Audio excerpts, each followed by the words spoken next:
The 90s were special because I think it was the first time that we were really seeing each other on television, in music videos. All this great music was coming out. I think it was almost like the shackles had been broken and we were able to really, really be free, not just in our bodies, but even in our style. I mean, fashion, hairstyles, right? The music and the lyrics, definitely the beats. Teddy Riley was making some new sounds, and I mean, it was insane. I know it was one of the first times that I was called a queen. That was Heavy D. He was one of the first people who started calling me queen. And you know, fly girl, that's also a term, it was a term of endearment. And for me personally, I just think it was a time where I really started to come into myself and appreciate everything about me, my look, my style, all of it. It was just such a creative time for us as African American and Latinos. We went off in the 90s, we set the tone, we set the bar.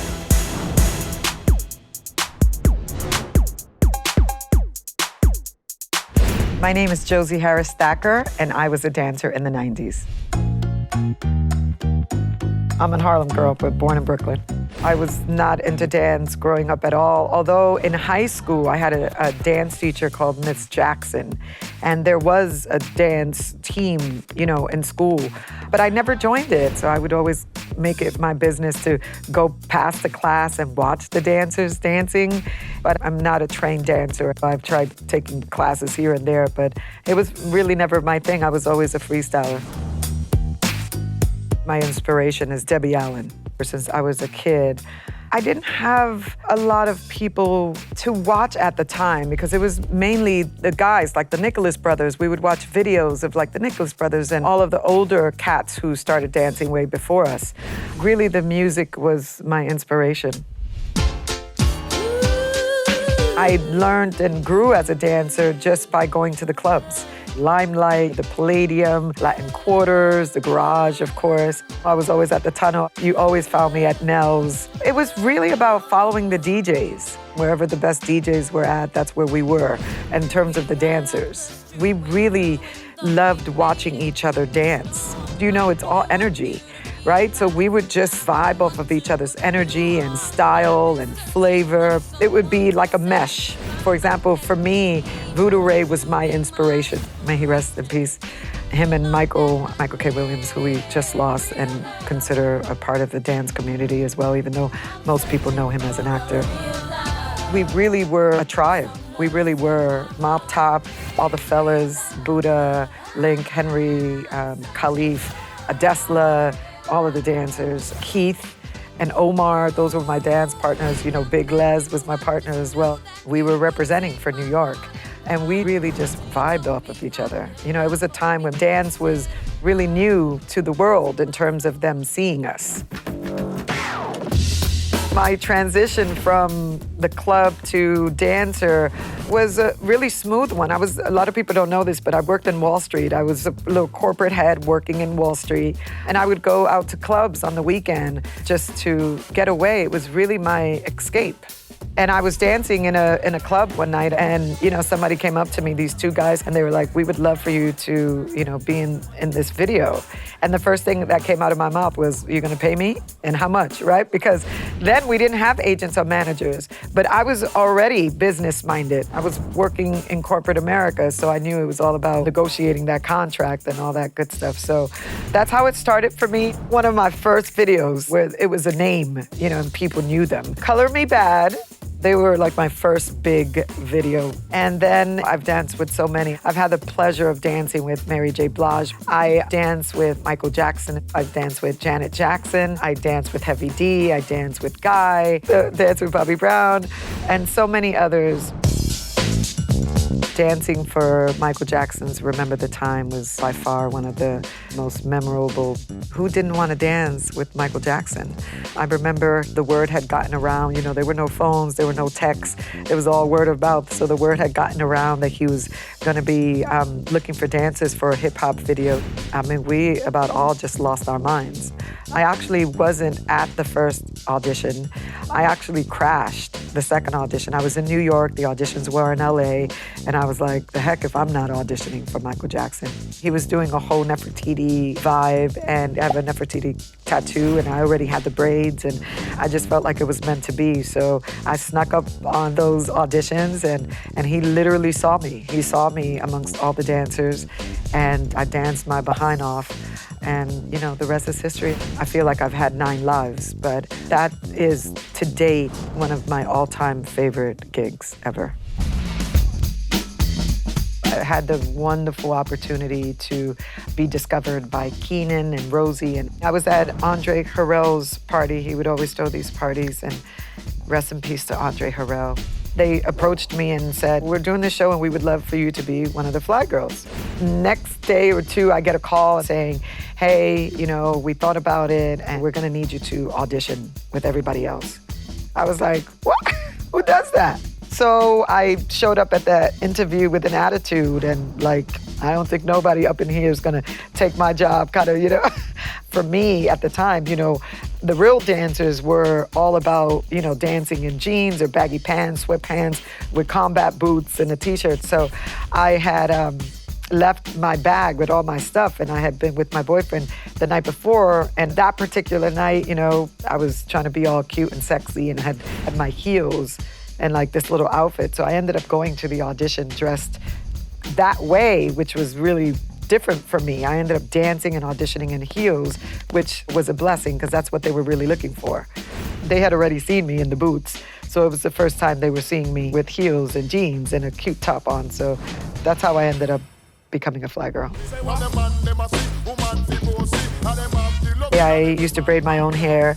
So one day I just decided that I wanted to do something different with my hair, and I literally just tipped my head down, and when I lifted my hair up, I really was like, wow, what a beautiful look. I felt like a queen, and so I owned it. You know, it was very challenging dancing with my hair and them braids up like that. But I definitely decided that, yes, this was my look. After the fact, though. I also wore a band. I have a scar on my arm, so I wore a little silver band that was also part of my little thing that I decided, yeah, this is gonna be part of my look. I was a tomboy, still am. Dressing in, back then was Carl Kanai and so many different fashions. Cross colors. I did a whole ad with Heavy for Pele Pele. There was so much pride happening in almost every lane for us. Fashion, dance, music, and everything just came together, and it just made all of us vibrate higher. It was a real sense of Black pride, I think, back then. Even though those weren't words we were necessarily saying at the time, but it was what was happening. And all of that was rising. The cream was rising to the top. And then with the music, you know, it just all came together so wonderfully. It really was such a magical time. I started dancing with Janet Jackson after I had danced with Michael Jackson. John Singleton was doing a movie, as everyone knows, Poetic Justice. And John wanted Janet to be around a whole bunch of girls so that she can get that street flavor that he needed the character to have. And so they brought us together. It was me, Leslie, Tish, to just hang with Janet. And that's kind of how really it happened. We got together, that was kind of John's doing, and then we all fell in love with each other. And at the time, she was also preparing for her tour, and it was just all meant to be. We just all came together, and we really, really vibed and really bonded with her, and the rest is history.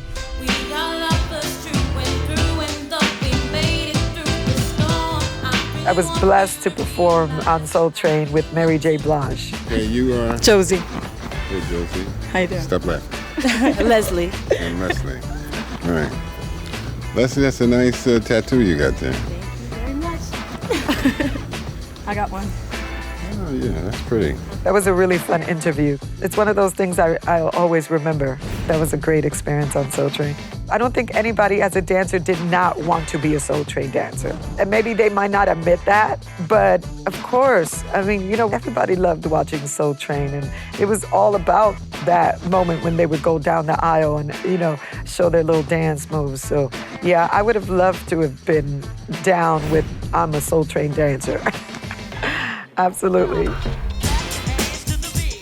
I remember going on set and going to wardrobe, and they literally pulled out my outfit on a little hanger. At this point in my career, I'm being requested, so I'm not just doing anybody's video. They wanted me to wear these little darn near panties and a bra. And at that point, I was like, yeah, you got the wrong girl. This is not for me. And I knew that I wasn't about to be sexualized, that we didn't have to do that. You could be sexy without having to be in no clothes. That was a huge turning point because I knew that the music was changing at that point and how they were using us was also changing. How they were using us as women in their videos was taking sort of a kind of hard turn. And at that point, I had already danced for everybody. I didn't have to do that. There was nothing for me to prove. So that was about when I exited doing music. But no disrespect, I don't judge anybody. It's, you know, whatever you're comfortable with is what you should do. So you're comfortable, you go girl, right?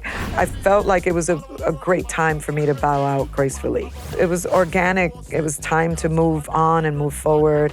And I did. I naturally moved into acting. I've worked on some of Dick Wolf's shows, Chicago Med, Chicago PD. Oh God, so many. I've done a lot of guest starring and a couple of recurring on a couple of shows. I also have starred in a couple of films, one of which I'm very, very super proud of, a project called Mississippi Damned that was directed by Tina Mabry. He's grabbing on me, Lawrence! Trying to rescue me! I was the first African Latina to ever win at the Chicago International Film Festival, which is a huge major film festival, really respected across the world. And I won for my work as Charlie on that film. I've had a really nice, successful career as an actress. I just started naturally teaching, and it was something I would do sort of on the down low, because at the time, it was frowned upon when you did a lot of things. I mean, it was hard for me to transition from dancer to actress. Oh, now you're trying to be an actress. It was a really rough time back then, and I've been an acting coach for years now. I think that the 90s dancers were special because we just added so much energy. And you know, we all can relate as dancers. You might not be a professional dancer, but everybody's a dancer. Dancing itself, it's so absolutely freeing. We gave people permission to own who they are. And I think our music and our ability to be bold in our moves and free in the dance was our way of shining the light and giving others permission to be free in their choices, free in their journey, to be fearless. We really started to really own who we were, all of our Blackness. We owned it in the 90s in the best way and in the most creative way.